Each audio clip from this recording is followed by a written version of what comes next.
Most affair recovery practices will tell you both partners need to be equally committed to healing, which leaves you waiting for him to do the work or show up while your marriage stays broken.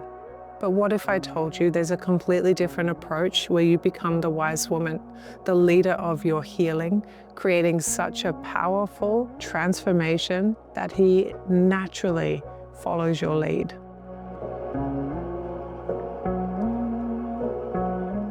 I've seen women go from feeling like their marriage was beyond repair to having deeper intimacy than ever before, all by stepping into their power as the emotional leader of their relationship.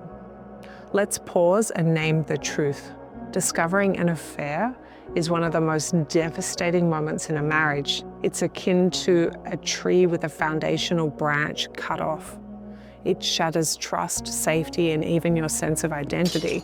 For many women, it feels like the ground disappears from beneath their feet.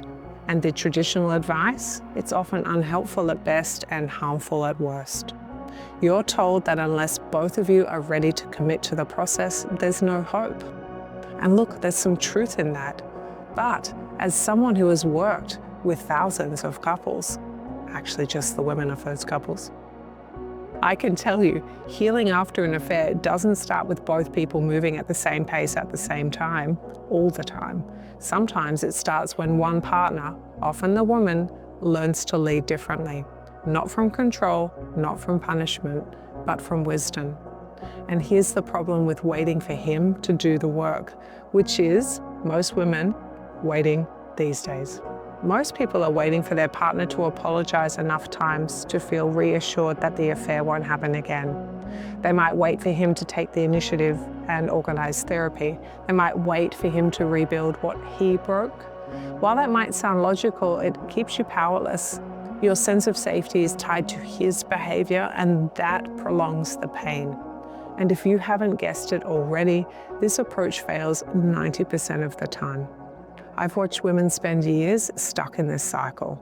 They monitor his phone, they replay the betrayal in their minds because it's a trauma. They feel like they're constantly bleeding out while waiting for him to become someone he doesn't yet know how to be. You know that Oprah thing, if he knew better, he would do better? The truth is, very few men come out of an affair equipped to lead the repair. They often feel ashamed, defensive, or completely unequipped to face the depth of the damage. If we wait for them to lead, the relationship might never recover. My solution to affair recovery is what I like to call the wise woman method. So here's the different path. Healing begins with you stepping into your power, not to fix him, but to stabilize yourself so that you can lead the process of reconnection. A wise woman builds her marriage not by carrying all the weight, but by embodying a steadiness that her partner can't help but follow. Let me show you what that looks like. I once worked with a woman, we'll call her Ashley. Ashley found out about her husband's affair and told me, I feel like my entire marriage was a lie. She was ready to walk away. And that's her right. That's right for you, please do that.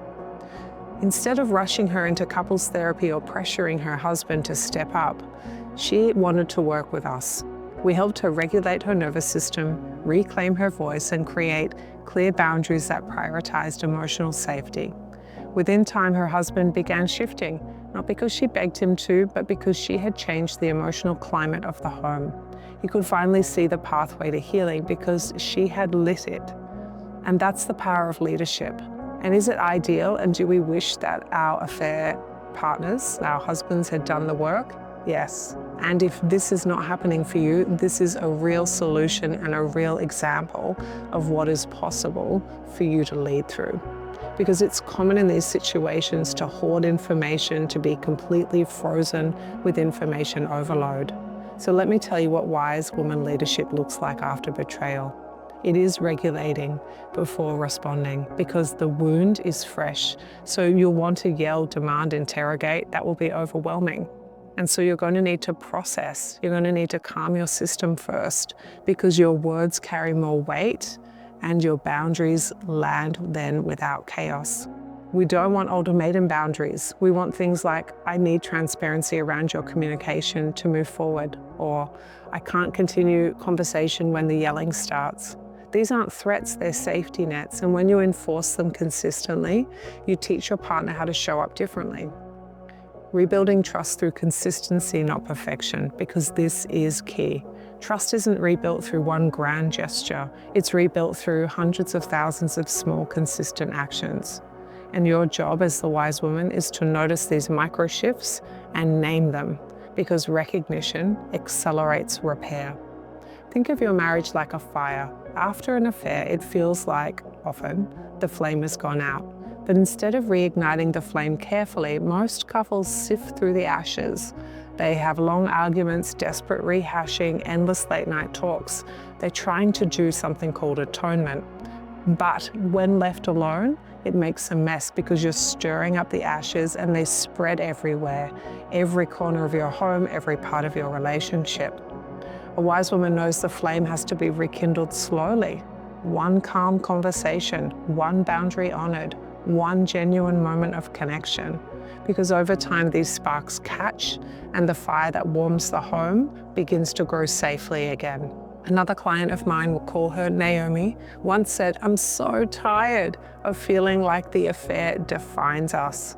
She wanted to skip over the pain and just get back to normal. That every time she ignored her feelings, her resentment would leak out sideways. She'd snap at her husband. She'd withdraw from intimacy.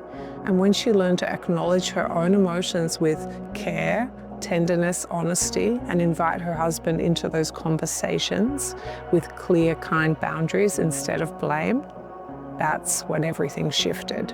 Because he can respond with empathy instead of defensiveness. And she could say, for the first time, I actually believe we might be able to be stronger than we were before. So let's get you from survival to renewal. So how do you save your marriage from an affair? Not always by waiting for your husband to lead. And it's certainly not by micromanaging or punishing. If you want to save your marriage by becoming the emotional leader who regulates first, sets boundaries with clarity, and invites your partner, your loved one, into a new way of being, that is the most likely way to lead to safety again. Because this isn't about surviving an affair, it's about creating a marriage that hasn't existed before. It's one rooted in honesty, safety, and intimacy that can withstand anything. So here are your first steps. Here's what I want you to take away today. Stop waiting for him to do the work. Begin with regulating your own nervous system. Identify one boundary that would make you feel safer and state it clearly without apology. Look for small, consistent changes and name them. And when you name them, notice how that recognition builds momentum faster than the endless rehashing of the pain. I know the pain of betrayal can feel impossible to recover from. I've seen hundreds of women step into their power, lead with wisdom, and not only save their marriages, but build something deeper than they ever thought possible. And if this is stirring something in you, let this be the moment you stop waiting. You have more power than you realize, because when a wise woman leads her healing, everything begins to change.